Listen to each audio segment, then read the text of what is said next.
जाकिर साहब, मैंने आपका प्रोग्राम बहुत बार टीवी पे देखा था।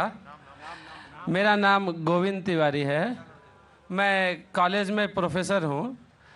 मैं जिस एरिया में रहता हूँ उस एरिया के आसपास कई मुस्लिम ऑर्गेनाइजेशन अपनी स्कूल चलाते हैं और उस स्कूल में स्टार्टिंग में जब प्रेयर होता है वहाँ पर न ही वंदे मातरम गाया जाता है। जब मैंने उनके प्रिंसिपल से पूछा कि आप ऐसा क्यों करते हो, आप वंदे मातरम भी नहीं गाते हो स्कूल में, तो कहते हैं वंदे मातरम में हिंदू है।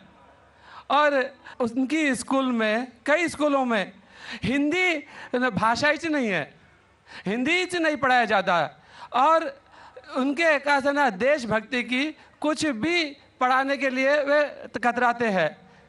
देशभक्ति के लिए आपके मजहब में किस तरह से डिफाइन किया गया है, ये ज़रा मुझे बताएंगे। भाई साहब ने एक सवाल पूछा है कि वो कई बार मेरे प्रोग्राम सुनते हैं टेलीविज़न पे और कहा है कि एक इलाका है जहाँ कई मुसलमान स्कूल है लेकिन वहाँ वंदे मातरम नहीं पढ़ाया जाता है, हिंदी नहीं पढ़ाया जाता है, क्या सही है? और आपके मज़हब में, इस्लाम में देशभक्ति के बारे में क्या कहा गया है? पहला सवाल कि मुस्लिम स्कूल में वंदे मातरम क्यों नहीं कहा जाता। हमें ये देखना चाहिए कि कोई भी गाना या कोई भी चीज़ आप कहते हैं उसकी मानी क्या है। आप जब वंदे मातरम पढ़ते हैं उसकी मानी है कि हम सिजदा करते हैं इस देश जो हमारी माता है, ऐसे कहा जाता है, और हम इसकी पूजा करते हैं। ये हमारे लिए शिर्क है, शिर्क है इस्लाम में और गलत है हिंदुइज्म में भी। हिंदुइज्म में भी आपको इबादत सिर्फ करना चाहिए एक खुदा की, धरती की नहीं। तो हिंदुइज्म में भी गलत है, क्रिश्चियनिटी में भी गलत है, इस्लाम में ही गलत है।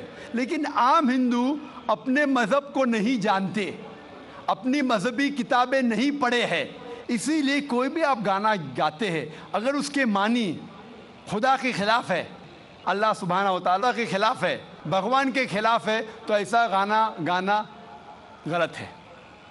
आपने मुझे शुरुआत में नमस्ते कहा। नमस्ते, नमस्ते के क्या मानी है भाई साहब, आप बोल सकते हैं? नहीं पता क्या मानी है? माइक्रोफोन ऑन कीजिए ज़रा भाई साहब का। नमस्ते मतलब मैं सर झुका के मैं आपको नमन करता हूँ। हाँ, सर झुका के आप मुझे नमन करता हूँ। नमन करता हूँ, सर झुका के। सर झुका के मुझे नमन करना शिर्क है, हराम है, प्रोहिबिटेड है। आप मेरे सामने भी सर नहीं झुका सकते, चाहे आप मुझसे मोहब्बत करते हैं, चाहे आप मेरी इज्जत करते हैं, फिर भी आप मेरे सामने सर नहीं झुका सकते। सर झुकाना चाहिए तो सिर्फ खुदा के सामने, अल्लाह के सामने, और मैं खुदा नहीं हूँ। आप जानते हैं, आप मेरी इज्जत कर सकते हैं, मेरी बात जो मैं कहता हूँ उसके ऊपर अमल कर सकते हैं, लेकिन आप मेरे सामने सर नहीं झुका सकते। इसीलिए मैं जवाब में आपको कहूँगा अस्सलामु अलैकुम, आप पे सलामती हो, आप पे सलामती हो। आप समझे ना? मैं आपके सामने झुक नहीं सकता हूँ। ये सिर झुकेगा तो सिर्फ अल्लाह के सामने, सिर्फ खुदा के सामने। तो आपने बड़प्पन में मुझे कहा, लेकिन अगर गलत चीज़ कहा तो मैं वापस से जवाब नहीं दे सकता हूँ, क्योंकि मैं जानता हूँ जो लोग नहीं जानते वो ऐसे हरकत कर सकते हैं। मिसाल के तौर पे, एक महीना पहले मैं जब बॉम्बे एयरपोर्ट पे था तो एक औरत, हिंदू खातून, मुझे पूछी कि आप डॉक्टर जाकिर नाइक है? आयु डॉक्टर जाकिर नाइक? मैंने कहा जी हाँ। ओ, मैं आपका रोज़ प्रोग्राम देखती हूँ, मैं दुबई से 25 साल के बाद बम्बई में आ रही हूँ, 25 साल के बाद हिंदुस्तान में आ रही हूँ। उसके सिर पे टीका था, हिंदू औरत थी, बोलती मैं आपके प्रोग्राम देखती हूँ और बहुत अल्हम्दुलिल्लाह तारीफ़ करने लगी। सारी तारीफ़ अल्लाह की है, मैं कुछ भी नहीं हूँ। और फिर कहने लगी कि मैं तुम्हारे पैर छूना चाहती हूँ।